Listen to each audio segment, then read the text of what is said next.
My name is Chad Mitchell. I'm the Executive Director of Application Services with the City and County of Denver. And this is the Technology and Innovation session. So if you were looking for budget and finance, that's actually on the second floor in the Silverton Ballroom, I believe. So anyway. Go to that one. So just a note on the agenda. We have 3 presenters who are here with us today. They are going to go through their presentations, 15, 20 minutes apiece. When they get done, we're going to do kind of a collective Q&A. So just for this, I got to stop touching that podium. So for the sake of time and for your own memories, just jot down your questions as they come up and hold those to the end if you would. We've got a couple microphones here. I think I can run around and hand those out if we don't have any runners here. So anyway. So technology.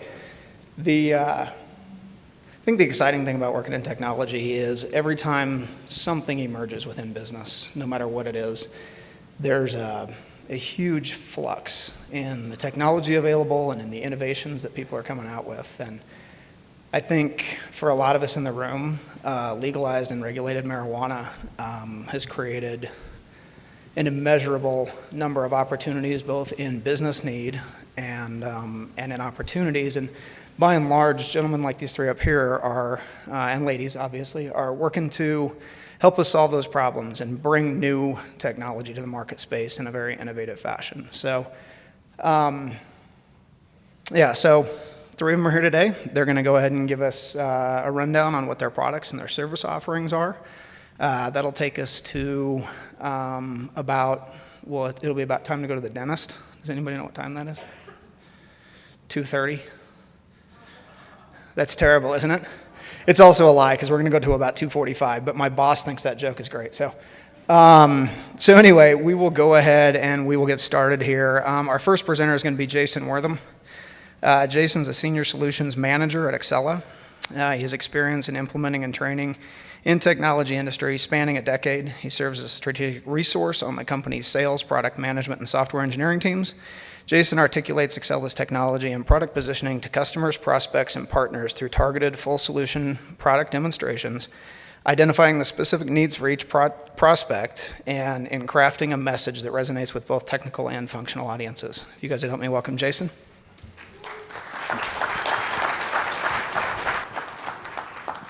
Thank you all very much. My name is Jason Wortham, again, Senior Solutions Manager with Accela, based locally here in Castle Rock. I want to say thanks to the City of Denver for allowing us to present at this Technology Innovation session. If you guys could start the video. I have a product video that I'm going to use today. I'm just going to narrate over that video. In the presentation today, we're going to walk through the customer experience for your business owners, your John Q. Public complainants. We're going to walk through the back office user experience and the field mobile user experience. So what you're seeing on screen here is what we refer to as the Accela Citizen Access web portal. It's the public-facing 24/7, 365 site for your agency's customers to submit licenses, license applications, permit applications, maybe complaints for odor or for operating without a license or perhaps an illegal grow. It caters to 2 distinct audiences. It can cater to John Q. Public without a registered user ID and password so that they can go in and just do research on what's going on in the cannabis industry, or they can come in and log into this solution, which we'll see in a moment, and get a more personalized experience. We can see we can categorize and group content within the solution on that public portal. In this case, I'm submitting a complaint, and I can select from specific complaint categories, whether it's health-related, odor-related, or otherwise. Once I log in, that personal dashboard shows me all of the activity I, as a business owner, have with your agency. Licenses or permits that are due for renewal, upcoming inspections, maybe open code enforcement violations. I can see shopping cart functionality to pay all outstanding fees or invoices through the portal. I can see projects if I own multiple dispensaries or cultivation centers throughout your agency. I can manage all of the activities within those, and we even have the ability to start and stop applications. So if I start a new application and I realize there's a regulatory requirement that I wasn't prepared to provide, I can save that and resume that application at a later date and time. When I'm a logged in user, I can also see my list of all of my available records, all of the permits and licenses that I currently have with your agency, what status they're currently in, when they expire, and I can drill in those to see more information about them. We'll see that in just a moment. If I wanted to start a new application for a new license, which we'll do a cultivation license here, I'll go to the License tab and I'll click Submit an Application. I'm presented with a legal disclaimer. that of course clearly dictates that I'm about to start an application for medical or retail cannabis with this government entity. I have to accept that statement and then continue on with the application. Here, I'm able to pick what type of license or permit I'm interested in applying for. Similarly, on the complaints we saw a moment ago, I can see different categories of applications. Here I have them broken out by cultivation, by testing, by manufacturing, etc. Each of those types of licenses is uniquely configured by your agency. We do have out-of-the-box best practice templates and certified solutions for retail and medical cannabis application types. Based on the type of application, I can even drill into a tooltip that gives me a greater level of detail. We know that each type of application carries with it different restrictions or capabilities or rights, and we can clearly identify that within the record type or application type description. So very clearly articulating to your customers what they're applying for and what's expected of them. I can also just type in a keyword and find the type of application I'm interested in submitting. In this case, I want to do a medium-sized cultivation facility. I type in the word medium, find the type of application I'm interested in applying for, a cultivation type 3A, which comes from the state of California medical cannabis implementation that is currently underway with Excella, and I'll start that application. Now that I've started a cultivation application, it's going to say, hey, great, here is the stepped process. Along the top, you can see the different steps or flow for this application and what's required. As a best practice, we typically ask the applicant to identify where they're going to be doing this business. Where is this cultivation center going to be located? In this case, you can see the user can select that from a map view. So I can integrate with your agencies, our product can integrate with your agencies, Esri ArcGIS Server, ArcGIS Online, or any OGC compliant map service. So I can select a desired property right from your map, or search by, very similar like a Google Maps, keywords to find the property I want. If that's the property I want, I'll select it and it'll populate the application with that property information. Not just the address information, but also can check and identify parcel information and ownership information and populate that into the application if that exists in your GIS data. You also notice in that blue banner, I'm able to highlight that particular property falls within a special jurisdiction or a special zone, whether that's a historic district, whether that is, in this case, a flood zone or a high fire susceptibility area. We can push those conditions to the customer. You'll also see some other GIS components in just a moment. From there, I then ask, as a best practice, who are the people that are going to be involved in this application? Who's the applicant? Who's the attorney? Who's the billing contact? Who's the business owner, the property owner? Those elements can be asked here. And similarly to preventing an application from being done on a property of a certain type, so you can't apply for X type of cultivation in a residential area or something zone specific, I can also block specific people. So if an applicant has open code enforcement cases, or they're in violation or they're delinquent on another area of your agency's use of the Excella Civic platform, I can stop that application in its tracks and not allow that customer to continue. Or I can let them continue and I'll just flag the application for staff in the back office. Once I've identified the players involved with this application, I then step through and fill out my details. What's the name of my cultivation center? What's a description of that? Notice we have spell check and the ability to dynamically adjust content within the form. I can then fill in specific information about my business. So this is all of the standard content that you would get in a paper-based application. We're just digitizing that, allowing them to fill it out from home in their pajamas, from a smartphone device, because this is all adjustable and device agnostic. You'll also notice content that's dynamic. So if I indicate I'm a corporation, then I'm going to need my federal ID number, and I'm going to need my LLC name or my incorporation name. But if I swap it to individual, then I need social security number. So we have the ability to make the application intake dynamic based on the information being provided by the applicant. Think of what TurboTax did for simplifying your state and federal tax returns, and we can do that same thing for what many believe to be an otherwise complex regulatory process for submitting an application for cannabis. So we only ask the customers the information you need.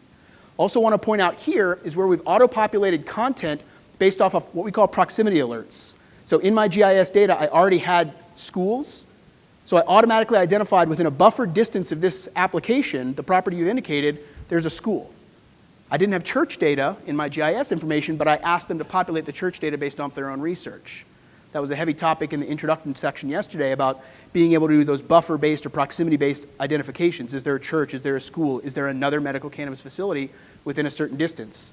We can capture all that information in real time and dynamically based off of your GIS.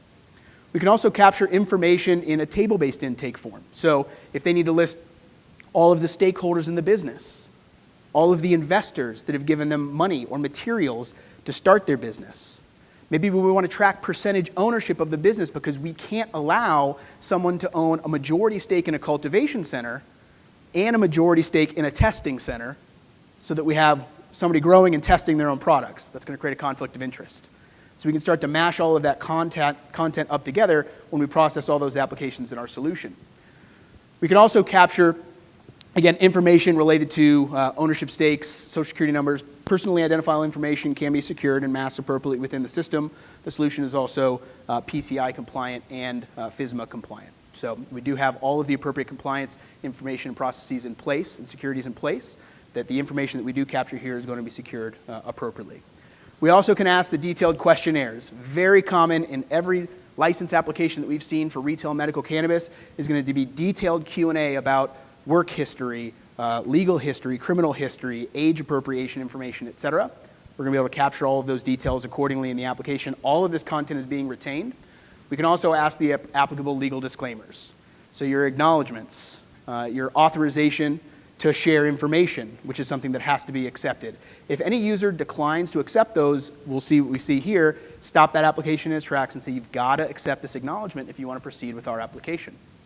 I'll do that, and then I'm presented with the opportunity to upload all supporting electronic documents, premise diagrams, incorporation paperwork, copies of driver's license information, et cetera. All of that can be required and mandated to be uploaded in digital format or can be submitted after the fact paper-based. I simply upload those documents from my machine electronically. We do have a built-in electronic document management system to store those documents, or we can integrate with your system of choice. You can see here a summary screen that allows me to see everything I've provided, except that last digital signature step that allows me to essentially sign this electronic application in lieu of a paper-based, physical signature, and then I submit that. We can assess appropriate fees. We can leave the fees unpaid here if you're not comfortable and not quite ready to process payments through the online portal, which is understandable because this is a very heavily cash-based business. So we can assess the fees, show them the fees that are due, and then they can mail in or come in and remit that payment over the counter. But all that process can be done online. You can then drill into the actual permit application. You can post and integrate with social media. So you can see here I can post to Twitter. All my Twitter followers that are interested in my cultivation center opening up, I can say, hey, just submitted my cultivation application, and that Twitter post will have a link directly to my application so any of my followers can follow along. In the back office, which is what we've just transitioned to here, this is what your agency staff will use on a day-to-day basis to process those applications, to manage licenses, code enforcement cases, inspections. The first thing a user sees when they log in is their personalized task dashboard. This is their to-do list. This is all of the tasks, inspections, meetings, hearings, enforcement violation follow-ups, tickler reminders they've set for themselves. They're going to appear here in this task dashboard. From there, they can pin any area of the software, save and favorite pages, or just type in wherever they want to go or whatever they want to do in the solution, and it'll jump them there. So no convoluted navigation and tricky ways to get to information that you need to get to. We can have it utmost and in front of you on the screen. I have a task on this task dashboard that relates to that cultivation center application that we just submitted.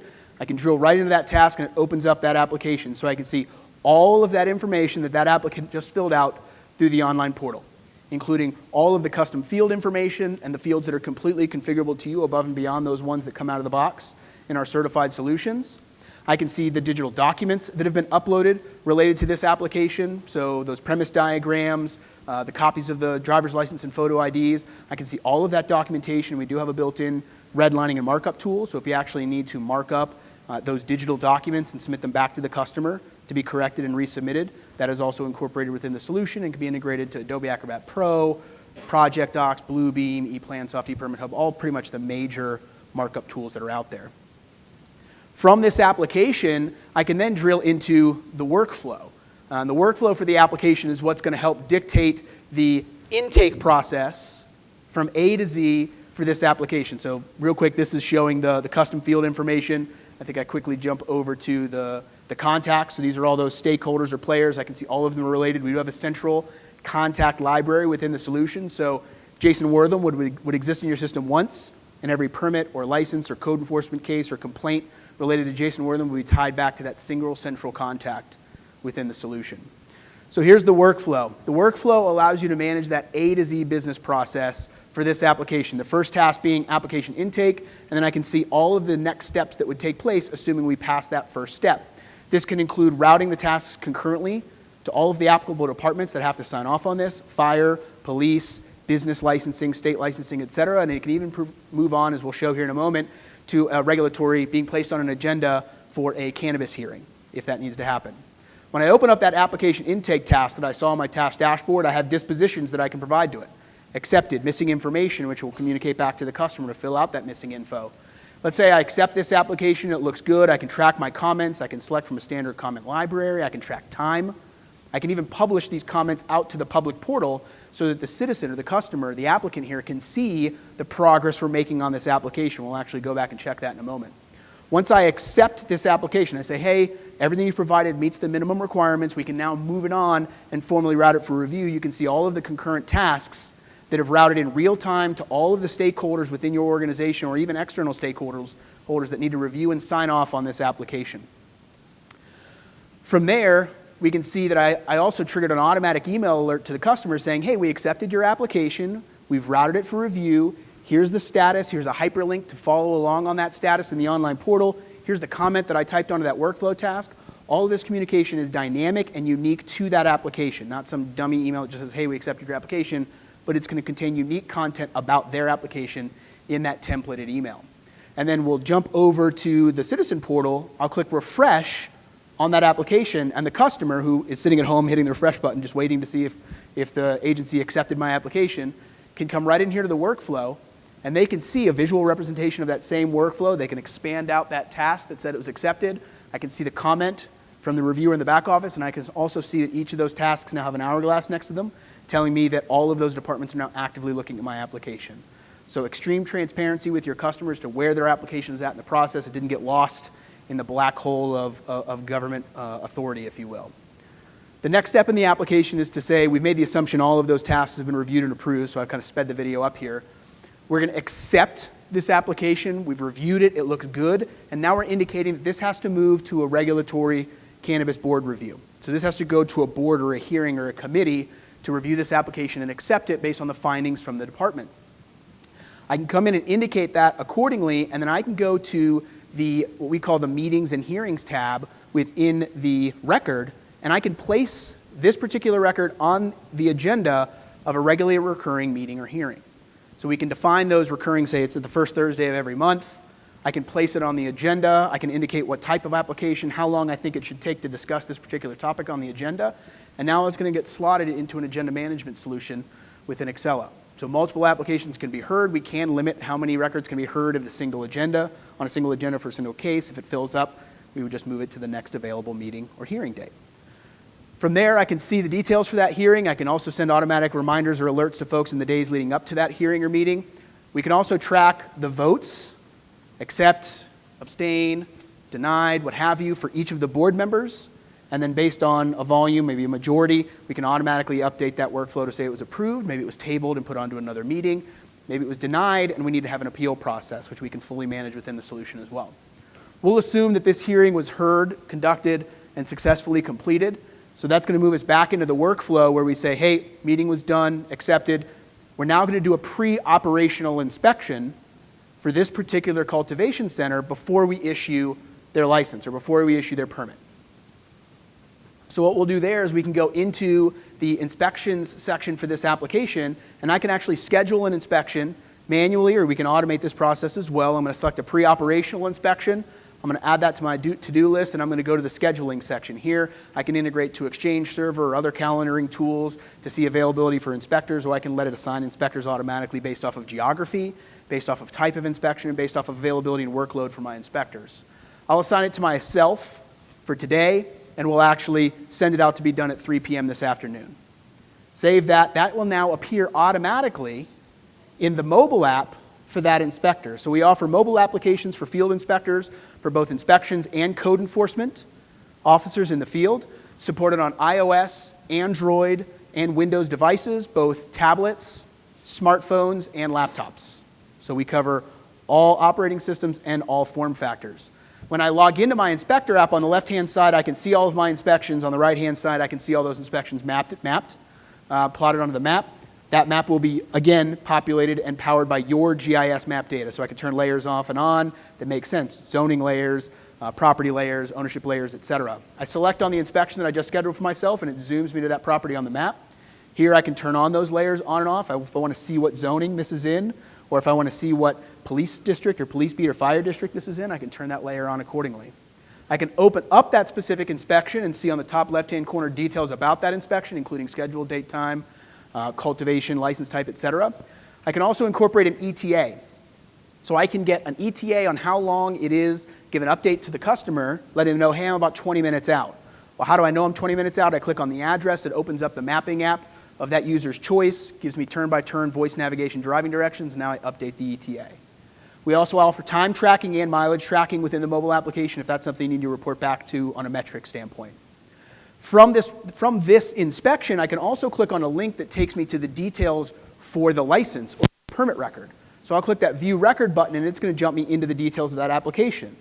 The summary, the description, the application date, I can see information about the workflow, the contacts and stakeholders, including the ability to click right on their phone number, email address, and communicate with them right from the field. I can also jump into documents where I can see copies of all those digital documents that they uploaded as a part of the application process. I can click onto the premise diagram. I can open up the premise diagram, and I can even open it into Bluebeam or Adobe Acrobat Pro or otherwise in Redline and mark that up and attach that to the inspection. So you say you're doing it this, and you're telling me your cultivation center is laid out in this way, but I'm seeing it completely different here in the pre-operational inspection. I can see details, that custom field information, or excuse me, in this case I'm seeing all the contacts, but I can also click on additional info and see all of those custom fields that they filled out on the application. So I can see how large the facility is, the Q&A that they answered. I can see what they're expecting to cultivate there and see if that matches up with what I'm seeing on the inspection. I can also update that information in the field where my role permits. So once I've kind of vetted all the details for this particular application, I can then go to the checklist. So of course, an inspection may have a punch list of things that this inspector needs to look at. Each checklist item, you can capture a unique disposition for the checklist item, maybe even a health score, if you will. So if part of your inspection is to give them like a 97A or something like that, we can produce that.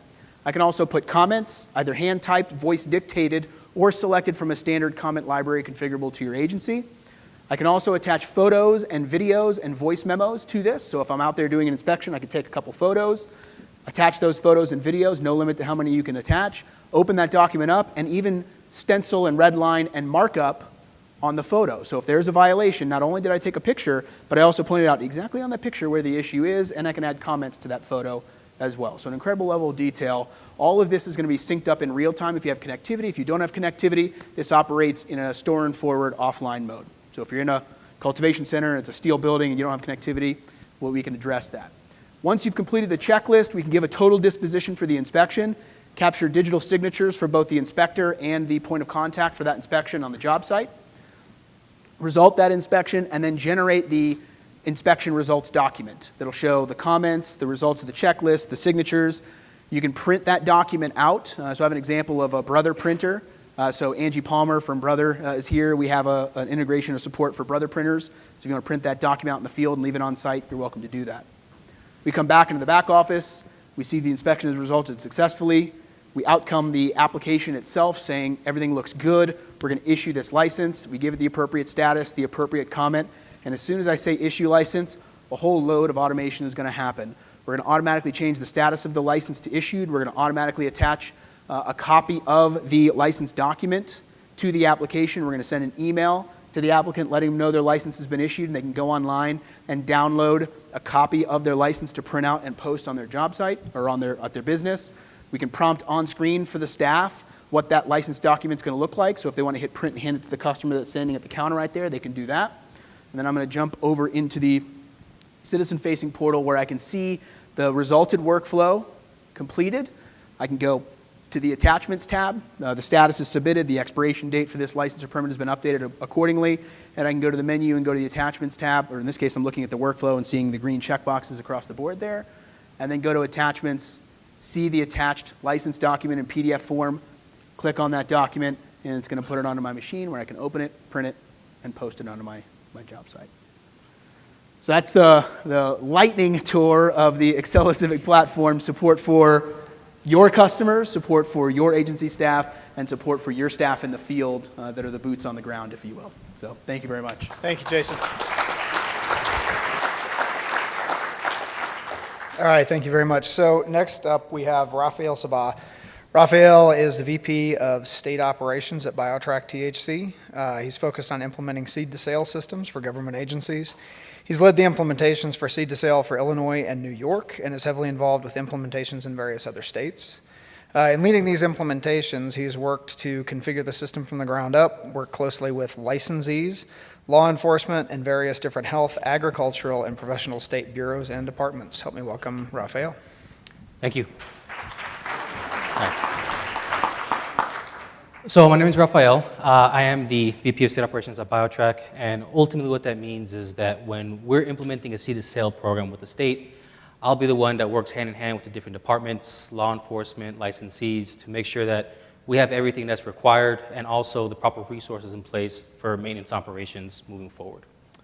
What I'd like to do today is just share a couple of lessons that we've learned. I mean, we have platforms that are configured for states throughout the country, so kind of the best thing for me to provide would be some of those lessons that we've come across. A little bit more background about our company. So we're a software company that focuses on both public and private sector solutions for cannabis tracking. That's allowed us to simultaneously focus on public safety and strict compliance, as well as real-world applications and business intelligence for your licensees. We actually got our start in 2010 within the cannabis sector, but we've been operating since 2007 tracking pharmaceuticals prior to that. And in that space, we were lucky enough to be able to consult with various federal agencies, such as the DEA, and carry a lot of that guidance over to cannabis tracking, where it's currently not available. So with that, we've also been fortunate enough to work with many states throughout the country in implementing their programs. And some of the things that we do isn't just focusing on a program, but actually we become very involved with the industry. We do quarterly visits, for example, to all the industries and that we operate in, and make sure that all the solutions that we have are kind of up to snuff. We meet with licensees, we meet with departments, and just to make sure that everything's kind of up to date, not just on an annual basis, but quarterly. So you may have heard these terms, track and trace and seed-to-sale, used maybe even interchangeably. They do refer to two separate things, however. So a track and trace system refers to a platform that's usually going to be implemented by the government or administrative body, and its focus is on collecting and aggregating data from throughout the industry, seed-to-sale compliance data. Usually this is going to be collected in this data is going to be more kind of passively collected, kind of lag data that's reporting activity that has already occurred. A seed-to-sale platform on the other side collects it more actively, and instead of just collecting and aggregating the data, what it does is it actually guides the licensee through their workflows, making sure that only the allowed activities occurring and prohibiting anything that's not allowed, all throughout collecting the specific data points needed and reporting those via an API back to the state's track and trace system. In most programs throughout the country right now, you're going to have some form of interplay between the two systems. So just for ease of conversation, I'm going to refer to them both collectively as cannabis tracking. So what is cannabis tracking? Ultimately, it can be broken down into 6 basic components. The first being life cycle tracking. So being able to record and recognize for the product as it goes through its life cycle an identifier within a state database. So as you have an identifier in a plant and you go through harvesting it and now you have a batch of flower in inventory, being able to have an identifier on each one of those stages. Coming from that, then you have location and quantity tracking. What that focuses on is for that identifier, being able to know exactly what room, which facility it's in, and keep a running tab on a remaining quantity or weight as that inventory gets used up during various different processes, which is a very important component if you're going to be avoiding or prohibiting diversion or things of that sort that assist the black market. Another critical component is chain of custody. So that refers to, once again, for that same identifier, being able to know which licensee currently owns or is responsible for that identifier, keeping a time-stamped log of every action that's occurred and who completed that action, as well as making sure that there's a digital trail following that inventory as it changes hands between licensees. Now, having a robust set of logs is only useful if you can actually use it in a meaningful way, which is where origin traceability comes in. So this refers to, for any given inventory, so let's say you have a pack of gummies in your hand, being able to know and map out and digitally navigate the entire family tree for this pack of inventory, knowing what seeds are represented by the package, and also knowing what other packages in other dispensaries have come from this same production cycle. Also, as you see in the picture here, we have, and we've kind of discussed throughout the last couple of days, how sophisticated the industry is becoming and the need to be able to properly represent and deal with all the increasing sophistications that maybe not have been considered a couple of years ago as the regulations were written. So you want to make sure that your system is able to properly represent all those nuanced processes along the way and control that only allowed things are occurring. For example, making sure that in an intricate manufacturing process, only allowed solvents are used. And finally, it would all be for naught without proper data management, whether we were talking about security, redundancies, or just ease of access for regulators to report. That's tantamount. So I'm going to talk a little more about that as well. Now, all of those elements, in a vacuum, in a nutshell, they're pretty straightforward and simple, or at least I think so. But like with many other things, when you apply Canvas, things get a little tricky. This, as you see on your left of the screen, is just kind of a standard workflow for cannabis practices. But what you'll find is that in each one of these steps, although they're a science, they're often as much an art as they are a science. And you'll be hard-pressed to find any two licensees that might do the same processes the same way. So as regulators, one of your challenges is to implement a standardized market, a standardized industry, while still allowing flexibility to account for these differences and also not unduly burdening the industry so that they can have the proper workflows in place and permitted. So that's a challenge. And really the key to success in facing that challenge and dealing with it is the proper approach. You want to be proactive as you're implementing your software system, your seed-to-sale system, or updating the one that you currently have. And part of that is having a couple considerations in mind, questions to ask yourselves as you go through that process. The first consideration to keep in mind is what system model you're using. And I promise you, you don't have to be well-versed in IT to understand the stuff that I'm going to cover today. So by that, the first system model that you kind of can consider would be a decentralized model. This is the least restrictive, most flexible model in which essentially each licensee has their own software that they acquired on their own. There's no central state system. And they're all reporting, self-reporting to the state outside of their digital systems. Now, this is a model that, honestly, we really don't recommend as the industry becomes more sophisticated and there's more of a need for scalability and standardization. And it's also a model that we really haven't seen since 2015 in new programs coming out. But it's something that's key to note as that was kind of part of the history of the industry. And as seed-to-sale and cannabis tracking has become more prevalent, we see things swing into a more standardized level. On the other end of that spectrum, you have a centralized model, which is the opposite. In that one, you'll have an administrative body or a state body implementing a system that's not only for reporting, but it also kind of dictates the operations and runs the operations for the licensee. So in this system, for example, in Pennsylvania, New York have similar systems. The licensees, you'll find that they'll still maybe get their own commercial platform to kind of help them with their processes, but in that environment, that commercial platform really isn't a compliance platform. It's not the database, the platform of record for that state. It's going to be the central system that the state imposes. This is a useful setup if you're in a system where you want, in a program where you want a lot of standardization across the board and a lot of control over what's going on in the industry. However, you lose a lot of flexibility, technically speaking, as if you're going to make an update or any change, it's something that's going to affect everybody at once, and it's a more rigid structure. Kind of the sweet spot in the middle is a best of both worlds approach, and this is kind of actually what we're seeing in the majority of the industry. It's a distributed model. So here you'll have a track and trace system that's a central system focused on collecting and aggregating the data, while still allowing third-party vendors, commercial platforms that have been properly integrated via an API to be used by licensees. So that allows a good amount of standardization while keeping some flexibility for licensees to operate in a way that they see best fit for them. So the next thing that's to be considered is the propagation source, right? So where will the licensees be allowed to bring in seeds and clones from? In a majority of the space, you're going to have a closed loop model, and that's ultimately dictated by regulation. So by that, what I mean is the licensees will only be able to pull seeds or clones from plants that they already have in their own production facilities. So like I said, that's usually something that's implemented by regulation, so you kind of have to implement it. It's not by choice. But one thing to keep in mind if you're implementing this in your market is you're going to want to have some form, as regulators, some form of override capability.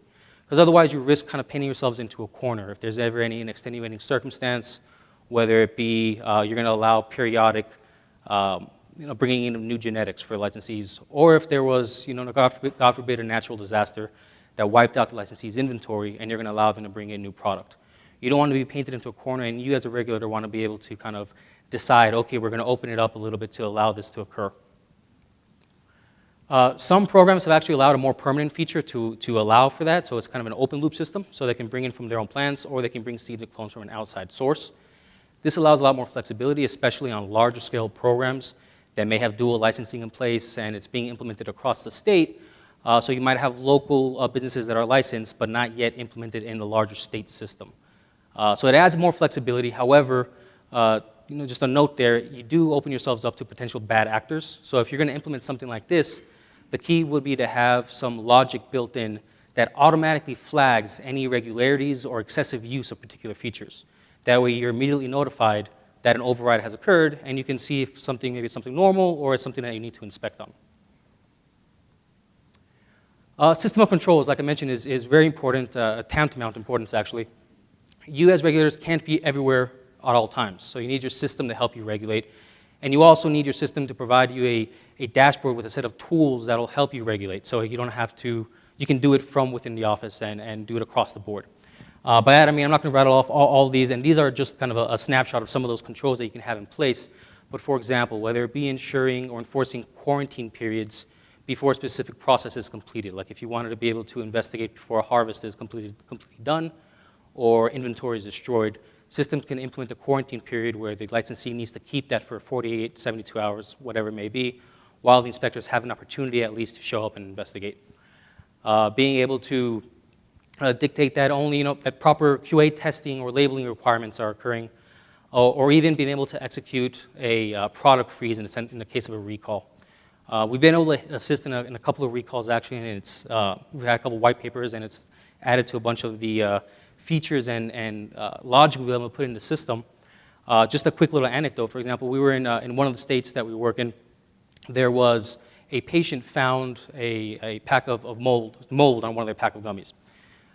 They called the Department of Health. The Department of Health immediately called us, literally within 5 minutes, and within less than an hour, all product that had been contaminated had been kind of mapped out via the family tree, so we had been able to identify all of those and freeze them at the dispensary level, so they couldn't be dispensed.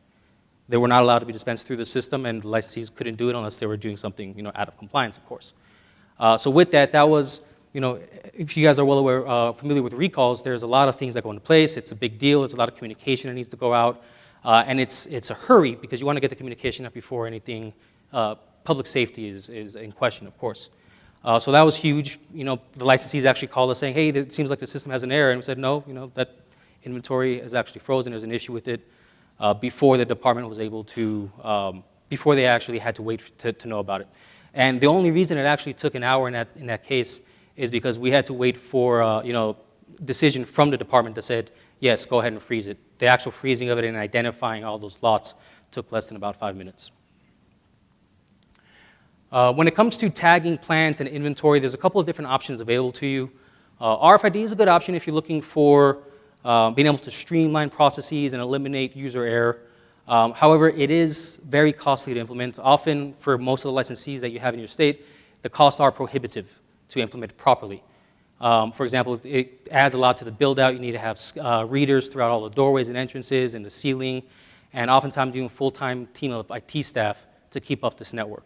So usually licensees they don't have the wherewithal to implement it properly to the scale it needs to be implemented. And with that, you end up with bad data. You end up with missing data, and usually it's not because any of the licensees are bad actors. They just don't have the wherewithal to set up the system that's actually going to track everything to the degree that needs to be tracked. Also, RFID can be very difficult, or better said, it loses some accuracy in environments, organic environments, where you have a lot of water and metal in place. So that can add difficulty, as well as the fact that there are still labeling requirements in place. So on top of the fact that the plant or that tote bag with inventory might have the RFID tag on it, the licensee still needs to go to each individual package and put labeling on it. So there's a little bit of inefficiency there. Another option are kind of paper-based adhesive tagging. There's a few different models out there of this option, and a lot of those are coming up with some innovative tools and features. For example, this is the one that we offer, or one of the ones that we offer, And by the way, the BioTrack systems, they are neutral to the type of identifier that the state requires. So if you guys do implement RFID, whether it be by statute or just by policy, that's something that we can work with as well. But this is something that we do encourage because there's a lot more functionality and features available to the licensees and the state. For example, this is both the label and the tag. So already all the compliance data that's necessary is there.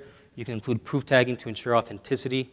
And then we do include certain algorithms that generate identifiers with nomenclature in a way that's visible to the naked eye so you can understand what's going on, whether it's a medical or recreational product, the license number of the licensee who generated it, the location of Genesis, so the district code of Genesis. So a lot of good compliance data that, you know, if an officer is going to find a package on the sidewalk, he or she will be able to look at this, read it, and say, okay, this is where it's supposed to be coming from, this is the location it came from.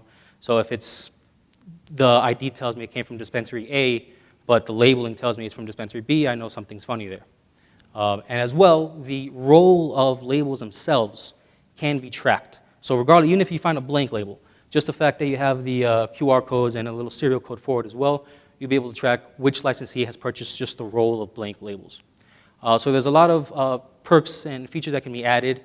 And of course, it's a fraction of the cost, the labels themselves are a fraction of the RFID tag costs, and you don't need the entire build out and infrastructure that goes with that. And they are biodegradable and friendly in organic environments. So there's a couple different options available. There's some trade-offs. It's really just kind of what works best for your industry. Tracking consumption limits. So consumption limits also usually they're going to be something that comes through the regs. So it's more of a question of how do I make sure the system that I'm putting in place, the tracking system that I'm putting in place, properly accounts for the different type of limits. There's really different limits found throughout the nation, but kind of when you bucket them and categorize them simply, they fall into these three main categories. The first one being based off of product type. So this is, for example, in Oregon and Washington, you see limits like these, where it's, you know, the consumer can purchase X amount of edibles and or X amount of vape cartridges. That is by far the least restrictive limit method. The one thing you want to keep in mind is that you have a system in place that's properly going to track as the consumer or patient goes from one dispensary to the next. In one of I think the national roundtable this morning, it was referred to as looping in Colorado. So this directly fights looping to make sure that the patient doesn't walk out of the dispensary, hang out in a car for an hour, come back in and purchase again because the system wasn't communicating with itself. So you want to make sure you have a system in place that does centrally aggregate to make sure that the patients aren't or consumers aren't shopping from one dispensary to the next and abusing of their limits. Another model is the tracking cannabis content. So this essentially is looking for, it's a great model if you're looking to track equivalencies between inventory types properly. Illinois is an example of a state that uses this model. Their limit is based off of pre-mixed flower weight. So for a manufactured concentrate product, how much flour went into that? How much flour is represented by that product? So with that one, it's a very good solution. Once again, if you're looking to implement proper equivalencies, getting to the bottom of how much is an actual gram of cannabis. But it is much more developmentally intensive. The reason being because you need to make sure that at that final stage when you're dispensing it, that package is representing everything that happened in that life cycle, cannabis content-wise, right? So all the cultivation practices, the testing, even once it was a big manufacturing batch and it got sublotted for distribution to different dispensaries, all of those are going to go into affecting, how much pre-mixed flour weight is represented by this product. So it's a good solution for that, but it is going to take a little more development, so be cognizant of that. And then on more of kind of like a corner case is limits based off of cannabinoid profile. New York is an example of a state that implements this. Usually, you're going to see them in medical states more than anything right now. But it's worth noting and keeping an eye on because as research evolves and our knowledge of cannabis becomes more sophisticated and understanding of how the different cannabinoid profiles affect patients or consumers physiologically, we're assuming that we're going to see much more of these kind of limit-based or limits based off of cannabinoid profile, or at least restrictions based off cannabinoid profile come out. And really with that, the key would be to make sure that your system has proper laboratory integration, which all of our systems do. So our systems have a laboratory portal as well, where the laboratories can go in and submit the results that they found for this product. And that automatically translates to dispensaries, cultivators, regulators, and it controls the inventory through the system. For example, if it would come out as a failed for pesticide content, et cetera, that inventory can no longer be moved unless the regulators override it and work with the cultivators and allow them to do that. So this day and age, it's a very connected digital day and age, so data security is incredibly important, especially since the fact that the definition of data security is something that changes almost on a weekly basis. So you want to make sure that you have proper infrastructure in place to, first of all, make sure that there's no data breaches. No bad actors, no hackers can come in and hack or steal confidential, well, any data, period, but especially confidential patient data. You want to make sure that you have the proper redundancies in place to make sure that there's never any data loss, whether it be for a natural disaster or a technological glitch. We've never, since 2007, we have never lost a single piece of data or been down for more than seconds and lost data in that regard. So ultimately, with these, since the data security space is changing so quickly, you want to make sure that the system that you choose, the seed-to-sale system you're working with, doesn't rely solely on itself for this type of security. You want to work with a system that's leveraging technologies that focus on that. For example, BioTrack, we leverage the Amazon Web Services, so AWS. They have a GovCloud, which is really on the tip of the spear, the cutting edge with security redundancy. Actually, a shout out to the Hawaii Department of Health. I don't know if they're in this room. They were the first tracking system in the nation to be deployed on a FedRAMP certified environment, which is the highest level of security available. So AWS, it's also used by the Pentagon, by NASA. I'm a sports nerd, so even used by ESPN, which I think is kind of cool. But it is the gold standard of security. So you want to make sure you're working with a vendor that's leveraging these type of technologies whose core competency is data security. I want to be respectful of time, so I'm going to touch on the slide very briefly. But the point of this slide is you want to make sure, especially if you're using a distributed model, which once again, you have a track and trace system and the licensees have their own seed to sale, you want to make sure that you have a good, strong, robust API in place. Saying, oh, there's an API in place is one thing, but you want to make sure that it's something that kind of covers all the bases, all the corner cases. There are third-party auditors that will audit APIs. For example, ours has been audited a couple of times. So you want to make sure that, ultimately, to make sure that your licensees have access to the services that they need, but also you'll avoid a lot of headaches with licensees and potentially bad press if you have a proper API in place. Banking solutions. So banking woes are probably the final frontier in our industry, or one of at least. Ever since the Cole Memorandum came out, some financial institutions did start working with licensees. The KYC, or Know Your Customer regulations or stipulations, kind of drove whether they would work with licensees or not. We found in many states, actually, that banks will only work with BioTrack licensees, actually, because they know that they have an extensive amount of reporting, and even if they don't have access to specific type of consumer or patient-related data, they trust that on the back end, it's all connected and being tracked properly. Cryptocurrencies and seed-to-bank or seed-to-payment have also become hot topics or talk around town within this industry. Now, just a kind of a disclaimer or a caveat on that, it's definitely something to keep an eye on, but on both fronts. So as far as seed-to-payment or seed-to-bank goes, when it comes to payment processing, one of the difficulties, or traditionally the difficulty in this space, is that the payment processing companies ultimately use national codes to identify what the product is being purchased. And there is no national code for cannabis. So payment processing services that are out there, a lot of them will pop up and go away because the payment processing services will soon find out that this is not, in fact, a beauty shop or a flower store. It's a cannabis store, and then they'll put a nix to that. So there's a lot of kind of striving and looking for seed-to-payment and seed-to-bank solutions, and those are feasible solutions given that as a caveat. So right now, that is one of the big holdbacks throughout the industry, so it's something to keep an eye on. And cryptocurrencies have also emerged as a potential solution to banking issues. The thing with that is it's still a very young and volatile industry, cryptocurrencies are. So in an industry like cannabis, where you're trying to stabilize, or at the very least show that you already are a stable industry so that the banks will trust you, it's not a good mix to throw in a volatile product, especially since there's a lot of cryptocurrencies out there, so it's difficult to know which horse you should hitch your wagon to, because that cryptocurrency might not be the one that's there next week or next month. So with that, or both of these scenarios actually, I'd like to kind of echo some of the message that's been throughout the last couple of days, which is proceed cautiously. It's a lot easier to do so cautiously than to kind of put the genie back in the bottle. Regulations in flux. So a lot of times people don't realize, regulators are people too. So when regulations change, that affects the day-to-day operations for the regulators. You're going to need to update SOPs, policies, make sure you're implementing it properly with the licensees, kind of holding their hands, making sure that they have what they need. And during this time, it's going to be stressful. You don't want the added burden of having to worry about, oh heck, is my software going to keep up with this? Is my software now no longer compliant because of these changing regulations?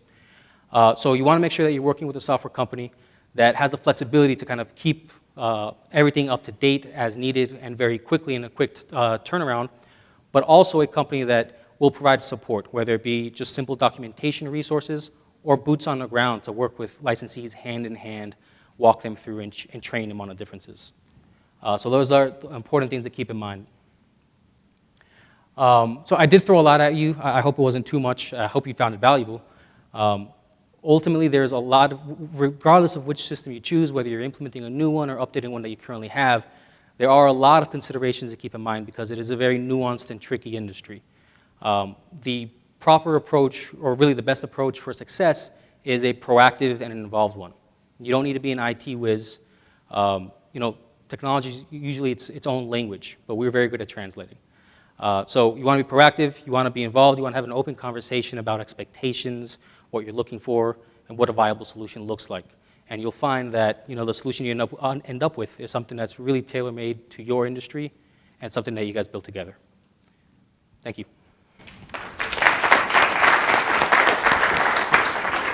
Thanks. Thank you. So if you guys would help me welcome Anthony. I know he's almost ready. I think it's so.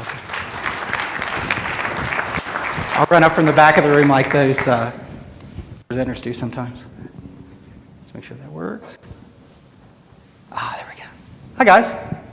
How's everybody doing today? So my name is Anthony Young. I live in Austin, Texas. I'm an enterprise architect at Tableau Software. So that means I get to work with customers just like you guys every single day to look at data, to look at Tableau, and figure out where the two intersect and where the two can really work together to do some really fantastic things in your organization. So that's me. I'm not going to spend a ton of time going through slides. I want to spend most of the time actually in the product doing a live demonstration. But I work exclusively with customers, 10 different states, all the way from Arkansas to Hawaii. So I travel a lot. Colorado happens to be one of my states, so it's really great to be here with you guys. So what am I going to talk about? Raise your hand if you've heard of Tableau before. All right. Raise your hand if you use data and analysis to complete your daily job. Oh, come on, everybody raise your hand. I know. All right. So by the end of my talk, hopefully you'll see how the data that you use now, you can work with that very closely in Tableau. I want to talk about why visual analytics actually matters, and then a little more on the open data transparency side. Why visual approaches to that make more sense, and then finally, what does it look like when you do Tableau? So I'm going to be so bold in my first bullet there to say that Tableau is the leading data analytics and visualization platform in the world. We're used by 60,000 customer organizations worldwide, from the smallest nonprofit to the largest retail organizations in the world. And like I said, I get to the good opportunity to work with all public sector customers, but we're currently engaged in all 50 states, all 10 of the top largest cities in the United States, and the top 10 largest counties. And in every mission that you can imagine, from disease surveillance to crash analytics to crime, fire, safety, things like that. So really get a good opportunity to play in a lot of different areas with data and Tableau. So what's our mission? Pretty easy, right? Help people see and understand data. And I like to say, I tack on to the end, this is the Anthony Young addendum to the Tableau mission statement, to help people see and understand data in the most efficient, effective way possible, help people ask and answer sort of first the obvious questions, the things that you already know as you're going into the analysis of your data, but then to help you discover the things that you don't know along the way, sort of those unknowns, as we like to call them. And then just freedom of choice. We want to give people the ability to analyze the data in the way and deploy the results in the way that makes the most sense to them and makes the most sense to their organization and the IT infrastructure. So who uses Tableau? If you can see my hint there, it rhymes with anyone and everyone, right? So our goal and our mission is to be in the hands of every single person in an organization, either if they're an executive sort of looking at high-level dashboards, if they're like Norm there, the faceless, bearded data architect. He's a data steward. He cares about curating data, making sure that data is available, clean, ready for analysis for anybody in the organization. My good friend Susie, the IT manager, she's more the person that makes sure everything's moving along, everything's secure, everything's governed. People that are actually interacting with Tableau are doing what they should be and only what they should be in Tableau. Then you've got our good friend Chris here, who he's the analyst. He's the one that's asking the questions. He's the one that gets the email with the spreadsheet attached 15 minutes before the meeting that says, tell me what I don't know about this data before I go speak to the boss. Anybody, raise your hand if you're that person that gets those emails. Yeah, be honest with me. Come on, guys. Everybody does that. But that's a good cross-section of individuals that engage with Tableau on a regular basis. Now, this is small. I'm not going to read every one of these to you. You'll probably, I imagine they'll get a copy of these presentations. But really, why should you take time out of your day to work with Tableau and engage with Tableau? And it's really easy. 4 major areas. Ease of use. I've worked with a lot of products over the last 20 years in this space. Granted, I work for Tableau, but as a data nerd, as Chad referred to me as, it's a very easy product to use.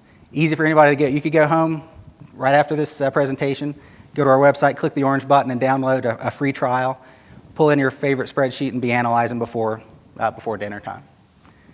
Depth of analytics, choice and flexibility, and our community. We just finished our conference this past week in Las Vegas. We had 14,000 data nerds like me come out to Las Vegas to actually celebrate the practice of data analytics and Tableau and help each other become better at the practice and better at the discipline. So shift gears a little bit. This is moving us a little closer to what I'm going to actually demonstrate in the product in just a few moments. So why bother with a visual approach to open data and transparency? Well, open data has been around for a long time, and since I work with a lot of cities, a lot of counties, I get to see what people actually do with their data, how they present their data, how they share it, and get to hear about a lot of people doing freedom of information requests that take a lot of time. They're awfully repetitive. A lot of times people are asking for the same thing, and it takes a long time to really do that. So my challenge, my thought for you is, well, what about if you took a bit of a different approach and shared a visual story telling your story about the business process, about the thing that that's most important to you, that you're focused on, and then let that be your face to the public, as opposed to this, right? Everybody's seen this. Who knows what that is? Spreadsheet, right? You use those every single day, and they've been used for a long time to get your job done. Now, I have to say, I've worked with this data a lot. It's crime data from the city of Phoenix. Probably the most boring looking data set you've ever seen in your life. 7 data elements, not a lot there.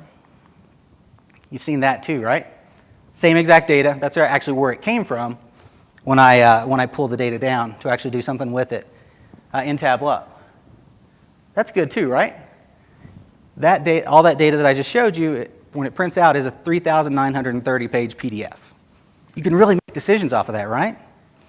Fast, super smart decisions that enable and empower business process. I was being a little silly there. Indulge me for that. But look at this. This is built with the same exact data, same boring old data that we looked at in those spreadsheets, but I'm telling a story. I'm actually telling people where are the hotspots for crime in the city of Phoenix, which 100 blocks of street are the crime hotspots. What are we seeing in terms of crime? What season is crime happening in? And this little interesting peek here. What happens in Phoenix in April to October? It's hot, right? So does this mean that people don't commit crimes when it's hot? I don't know the answer to that question, but what I do know is that starting in November, a lot more people start coming to Phoenix from different climates, so there may be more people to rob, more people to commit crime, more targets, if you will, for criminal activity? I don't know the answer to that question, but I posed the question to the people that actually use this data and manage this data to figure out things like where do I put my resources, at what time, at what location during any given day. So let's staple it together and really just and finish this up. Then I'm going to sneak my way back to the back there, and you'll hear me talk from the back of the room about Tableau and engaging with Tableau. So for me, why does visual analytics matter? Tell the story that you have. Don't just put a data set out there, let somebody interpret it the way they might, and let them tell your story. Let them interpret what you're trying to say. FOIA requests can become Tableau dashboards. Been talking to a lot of customers lately about that. Every time they get a FOIA request, they put it out in a Tableau dashboard in their public-facing portal, and next time they get one, hey, here's someone that's already asked that. Here's a dashboard that has that information, and oh, by the way, here's a link to the raw data should you want to have the raw data. So it's a bit of a different approach to that. So all that said, indulge me as I move back to the back here and really start engaging with the product. Now it's going to be, you won't be able to see me too much unless you kind of turn around backwards, but that's okay. So I have to thank my good friends from the city of Denver here that shared a little bit of data with me to get this process started. Now, here's that data. If you look at that data, very similar to that spreadsheet that I was working with there with the crime data just a few moments ago, you might have a few questions about this data, but just looking at the spreadsheet, you don't know what they are, right? This is inspection data, and I've got things like who was inspected, where they're located, when they were inspected, what kind of facility they are, and on and on. So the immediate questions that popped to my mind, where are we inspecting the most? Where are the most licensings located? What kind of inspections are we actually doing? And some things like that. And actually, even more important, when are we doing the inspection? So indulge me for a moment as we make this strategic shift into Tableau. So I'm going to go grab this inspection data. Let me make sure that's my inspection. There it is. And I'm just going to drag and drop this Excel spreadsheet right in to Tableau. And let's bring my data worksheet in. Man, that was fast. Super duper fast. So the screen that you're looking at now is called the data grid. And in the data grid, that's where I can sort of start making my first decisions with data preparation. How many people have 100% perfect data at your organization? All right, one. All right. Don't tell me fibs there. I've not seen it yet, and I've been in this space for a long, long time. There's just not that perfect data set, but we always try to work with what we've got. So if you notice, kind of rolling my mouse across, I've got things like the ABC, I've got the hash, I've got the globe. What does that mean? I mean, so ABC, think dimension, think categorical variable, think buckets that I can put things into. I look at my numbers, think about those as things I can sum up, things I can take an average of, things that I can put in those buckets to look at how those things add up across the buckets. And then the globe, think about the globe. I can single click that and get a map. So very, very easy way to get started with Tableau. Like I said, when you go home at the end of the day and download a trial of Tableau, you'll be able to drag a spreadsheet in just like I did and get going. So let's get started. Now you notice what I've done here. I've sort of set up my questions that I already have about my data down at the bottom of the screen. So I'm going to make that a little bit bigger. So the first question is a geospatial question. Where are we inspecting the most? So I notice in my data I've got this thing called FA zip code. And it's in a dimension, it's got the globe, so I can click FA zip code, POW. I like to say POW sometimes for effect, so indulge me in that. Got myself a map with a single click. Now if I care about the number of inspections, let's just drag number of inspections up to the color.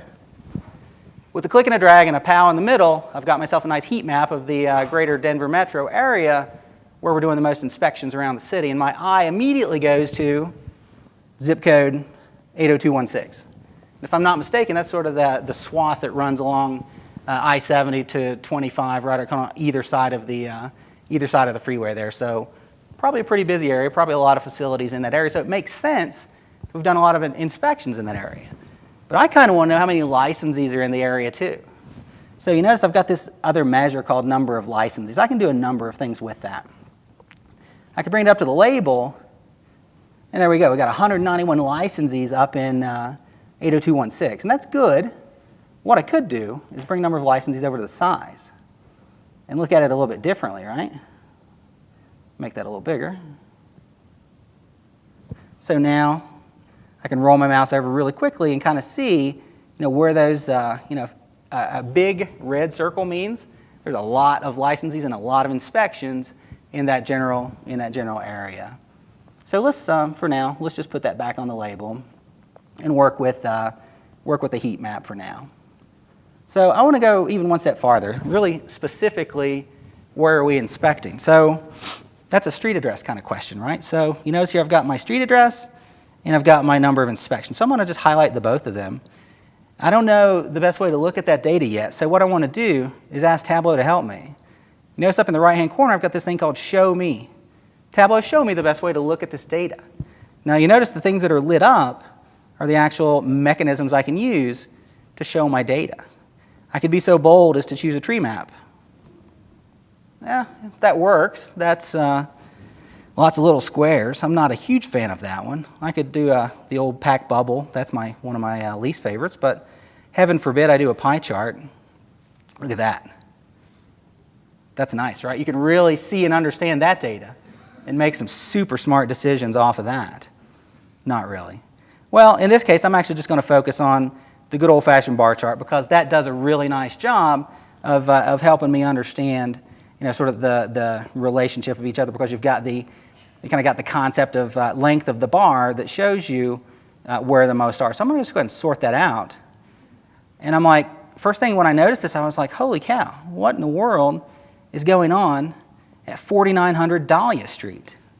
I Google mapped it, I Google searched for it, and it looked like just a big warehouse. So as I poked around, you notice we've got 127 inspections this year at 4900 Dahlia Avenue, or Dahlia Street rather. So the thing I wanted to add a little bit of extra color to that is bring the number of licensees up as well. Ah, there we go. There's 28 licensees at that address. So it's probably a shared warehouse area. That probably makes a lot more sense than just one area, one place getting a whole lot of inspections. Let's move on, shall we? So what are we inspecting? So as I'm getting ready to build probably the most impactful visualization type in Tableau that you could ever see. And it begins like this. I want to bring number of inspections up to color and actually make this fit the entire view. And as I told you, that's the most powerful impact. It's a big red box. You can see a lot of great things there, right? Well, let's add a little more to it. Let's bring over facility type to the columns. Ah, now we know, based on the heat of the map, we're doing a lot, or heat of the legend rather, a lot of inspections of cultivation facilities, not so much for test, manufacturing, and on and on. So let's grab license type to that. Well, medical and retail. So let's grab one more. Let's grab inspection facility. Where I lost what I was looking for. Inspection result. Up. So I can get a really nice idea of kind of the intersection of past cultivation facility inspections, failed manufacturing facility inspections, and on and on. So just a really nice way to get at that data. Two more, and then we'll be closing up the shop. How are inspections trending? It's a really, really popular question that we get. How are things actually going over time? So if I look, you notice in Tableau, everything I'm doing, I'm just double-clicking. I'm just interacting with my data. And I'm going to hold down my Option key as I bring the date field out. And you notice what happens. Tableau says, hey, what do you actually want to do here? What level of that date do you want to put on this view? And for now, I'm just going to go ahead and put the monthly view, monthly data. And that's pretty good, right? Let's actually make this, let's make that black for now so we can see it a little better. And then that's pretty easy. What I can do also, I can drill down to week, I can drill down to day, and really get a good understanding of, on March 1st, this year we did 40 inspections. On June 29th, start of the quarter and the end of the quarter, lots of inspections. What I could do to make it, make it even more informative, I could bring out inspection result out to the color and say, there we go. I wondered why that was all kind of grayed out. I can say, well, here's the actual pattern of those results over time. So majority of those, of those failed inspections happened on July 25th of this year. So you see where I'm doing. I'm building up as I go answers to questions. And what I want to be able to do at the end is stitch those together and ask and answer combinations of questions about my data. So this is my final one. So let's bring number of inspections up to the color again and build that big red square. This is my, like I said, this is my favorite visualization type, but this one's a little bit different.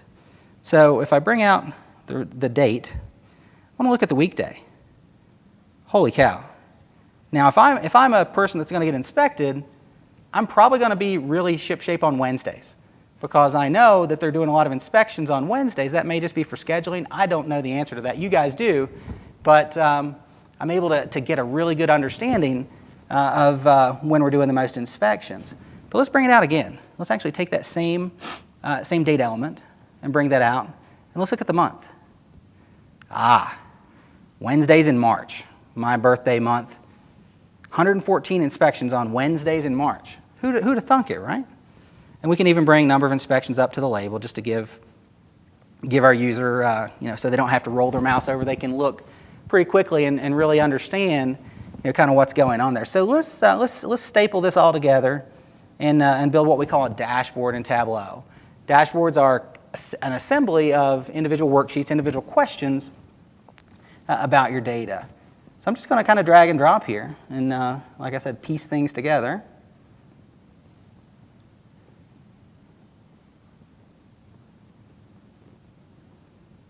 And finally, to close it out, and I want this one to go right here. It's being a little ornery. And you can do some tidying up if you want as you go to get it sized just appropriately. But now what I can actually start doing is going farther. And I can use every single point on these dashboards as a filter, so make it an interactivity point. So that I can say, let's go back to that Wednesday in March. 5231 Monroe Street in Denver received 4 inspections that day. Inspections are generally trending down for past, but they're slightly going back up during the middle of the year. What if I want to know about those ones on June 29th? Click those. 22 of them over at 4990 Dahlia. So lots of time spent over at the Dahlia Street location that day. So it looks like there's cultivation, manufacturing, point of sale, and test facilities all under the same, kind of in the same general vicinity there. Really, really nice, easy way to understand combinations of questions. So you can look at 4900 Dahlia, look at their patterns. They had 24 inspections in June on Thursdays. Same thing with August. Lots of inspections in September. So you kind of think about the unified message and the unified story that's getting told there. A couple different ways you can think about this, right? You can think about it from a resource management perspective internally. Jason's demo of Excel there did a really super job of showing that the resource scheduling, proximity geography for the inspector. And being a techno nerd, I dug that. That's awesome.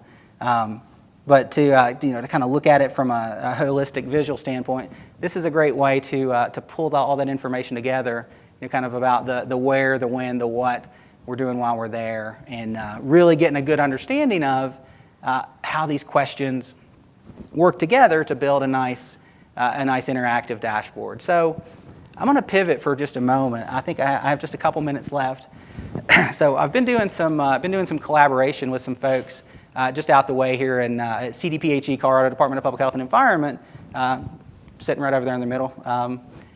And been working with them, for the past 2 years, but here recently we're collaborating on some poison control center data.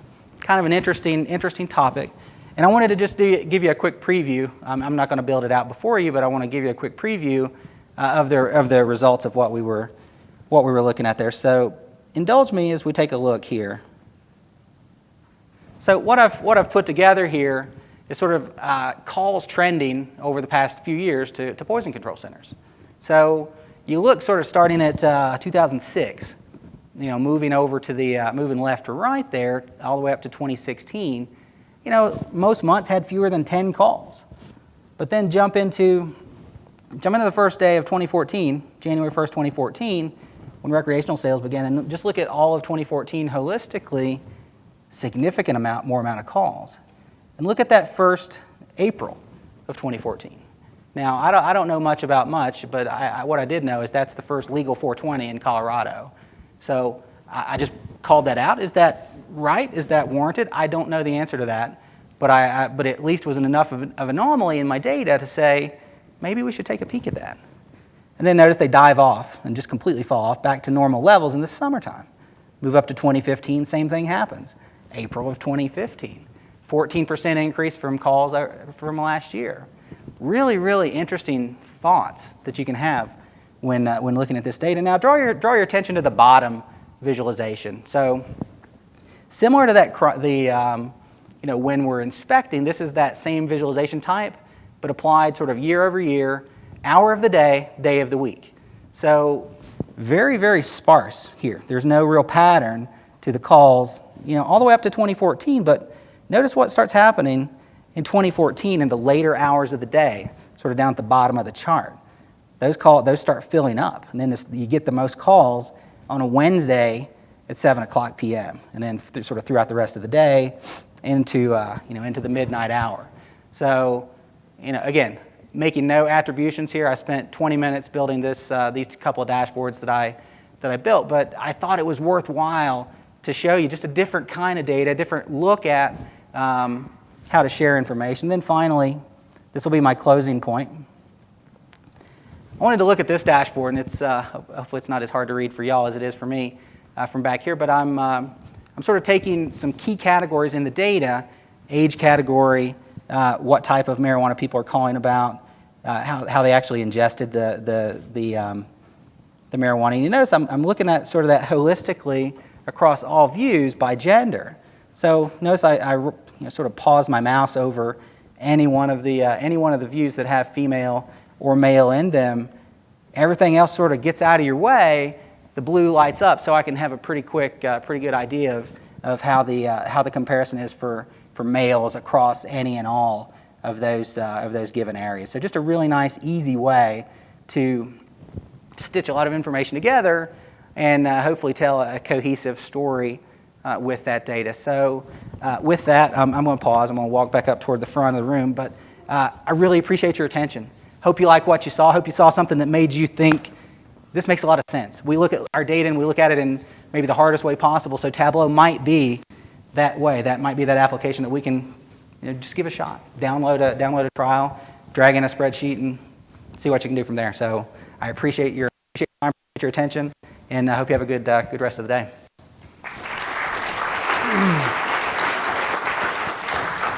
Anthony, thank you very much. So we are running a little bit long here. We've only got about 4 more minutes left in this session. So we probably have time for 1 or 2 questions, and then I'll ask these 3 guys to stick around, kind of move off to the side. You guys are getting ready to go on break until 3 o'clock, so if you guys could hang around and ask individual questions if we don't get to them. Anybody have any questions? You guys still need to hang around, but yeah, so we'll wrap it up now. Thank you guys very much for being here today. Thank you for allowing us the time to speak with you a little bit.